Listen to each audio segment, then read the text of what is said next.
Viral, ngeri-ngeri sedap. Nasib Indonesia saat ini ada di ambang kehancuran akibat kebijakan pemerintah saat ini. Mulai dari hutang yang numpuk, diduga sulit untuk membayar, ketergantungan pada Cina, keterbelahan di tengah masyarakat dan lain-lain. Sehingga tahun 2024 butuh sosok pemimpin yang benar-benar pintar, cerdas, punya kemampuan diplomasi yang kuat, punya prestasi dan rekam jejak yang jelas. Maka dari ketiga calon presiden atau capres 2024, hanya Anies Baswedanlah solusi untuk Indonesia, bukan Prabowo, apalagi Ganjar Pranowo.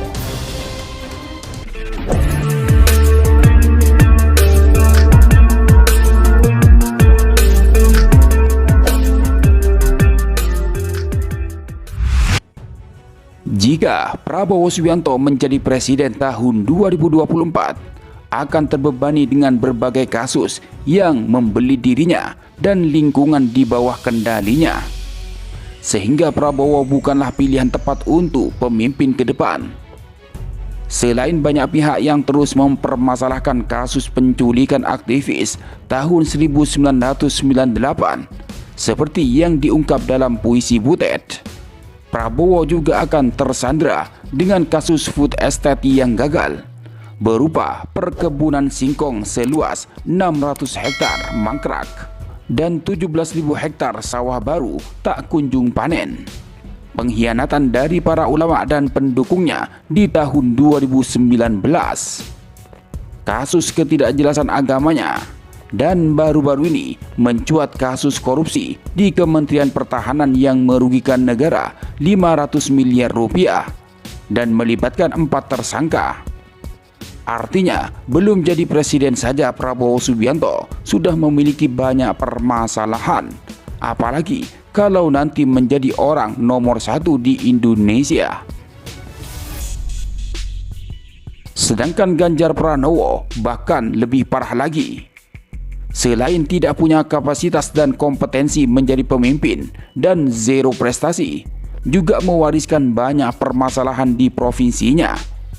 Kemiskinan terekstrim, penindasan rakyat wadas, banjir di mana-mana tanpa solusi, kasus korupsi yang belum tuntas, renovasi Stadion Jakabaring di Semarang yang gagal, padahal telah menelan biaya 1 triliun rupiah. Belum lagi citra buruknya karena hobi nonton film bokep dan lain-lain. Problematika yang tengah dihadapi Indonesia multi kompleks dan multidimensi, sehingga tidak bisa ditangani oleh orang-orang biasa, apalagi orang yang tidak punya kapasitas dan kompetensi. Dipastikan Indonesia akan tambah terpuruk. Hanya orang hebat dan cerdas yang bisa membawa Indonesia bangkit menuju kemajuan, kejayaan, kemakmuran, dan kewibawaan. Ada 10 permasalahan bangsa yang hanya Anies Baswedan yang bisa mengatasinya. Indonesia sudah diambang kehancuran akibat kebijakan rezim Jokowi yang menumpuk hutang yang terlampau besar. Sudah lebih dari 7.000 triliun rupiah. Kemungkinan Indonesia tidak akan mampu bayar. Sebagai kompensasinya, negara akan digadaikan. Ada beberapa negara yang sudah tergadai akibat terjerat hutang Cina, Zimbabwe, Uganda, Sri Lanka, dan Nigeria. Negara-negara itu sudah di bawah kendali Cina yang komunis dan anti-Islam. Bahkan ada yang sampai masjid-masjid dihancurkan. Malaysia ketika dipimpin oleh Najib Razak juga punya ketergantungan kepada Cina. Tapi begitu berganti Perdana Menteri, Malaysia dikabarkan tidak mau bayar utang dan Najib Razak sendiri divonis 12 tahun penjara karena kasus korupsi.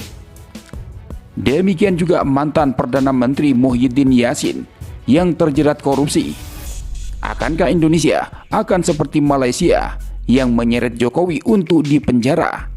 Semoga keadilan ditegakkan. Anies Baswedan adalah satu-satunya kandidat yang bisa menyelesaikan permasalahan negara dan bangsa. Berikut 10 problematika yang dihadapi Indonesia ke depan oleh calon pemimpin Indonesia tahun 2024. Pertama, harus mampu lepas dari ketergantungannya kepada oligarki Taipan dan Cina komunis. Dari track recordnya, hanya Anies Baswedan yang konsisten tidak tunduk pada kemauan oligarki Taipan. Apalagi Ganjar Pranowo cuma boneka atau jongos oligarki Taipan. Tidak mungkin bisa memajukan Indonesia.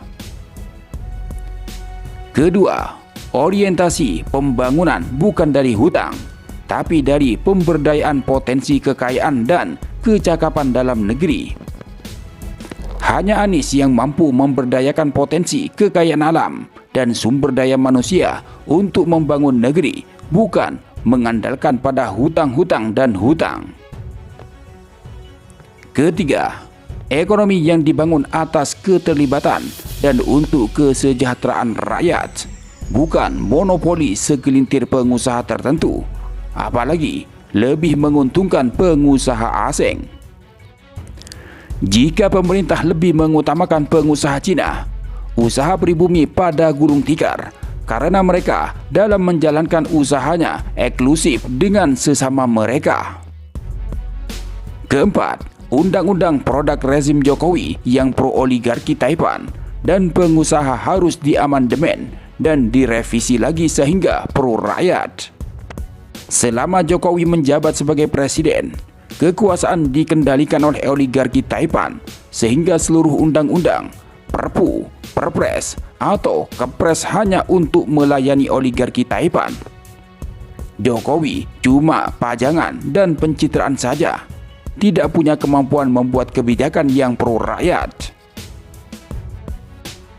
Kelima, mengutamakan tenaga kerja dan ahli dari dalam negeri, menghindari penggunaan tenaga kerja asing dan Cina.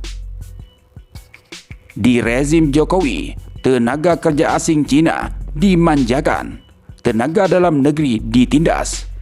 Hanya Anies Baswedan yang mampu memuliakan tenaga kerja dalam negeri. Keempat, menegakkan hukum dan aturan dengan seadil-adilnya. Selama rezim Jokowi, hukum hanya jadi alat kepentingan penguasa. Hanya Anies yang bisa menegakkan hukum dengan seadil-adilnya. Ketujuh, memilih pejabat yang jujur, anti korupsi, dan kompeten. Selama rezim Jokowi, korupsi sudah jadi budaya, termasuk keluarga istana. Bahkan Jokowi bukan saja membiarkan korupsi, malah membangun kolusi dan nepotisme. Kedelapan, hukuman berat dan pemiskinan bagi para koruptor. Di era Jokowi, koruptor diperlakukan seperti pahlawan, sehingga pejabat berlomba-lomba untuk korupsi. Para anggota DPR atau MPR terus diam membisu karena hampir semuanya terlibat korupsi. Hanya Anies Baswedan yang punya gagasan menghukum berat korupsi dan memiskinkannya. Kesembilan, memuliakan para ulama dan mengikuti fatwa para ulama. Di antara capres yang ada, Anieslah yang selalu memuliakan para ulama. Kesepuluh, membangun kesatuan dan persatuan, kesetaraan dan toleransi antar umat beragama.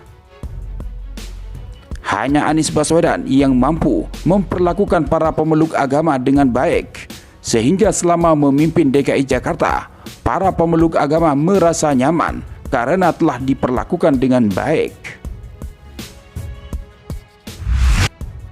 Jadi, Anies Baswedan adalah pilihan Allah, dikehendaki oleh alam semesta, pilihan para ulama, umat Islam dan mayoritas rakyat Indonesia. Menghalangi Anies maju nyapres berarti melawan kehendak Allah, dan itu pasti datangnya dari iblis. Para penjegal Anies adalah para pasukan iblis. Semoga kemenangan berpihak kepada yang benar. Ditulis oleh Solihin MS, pemerhati sosial dan politik.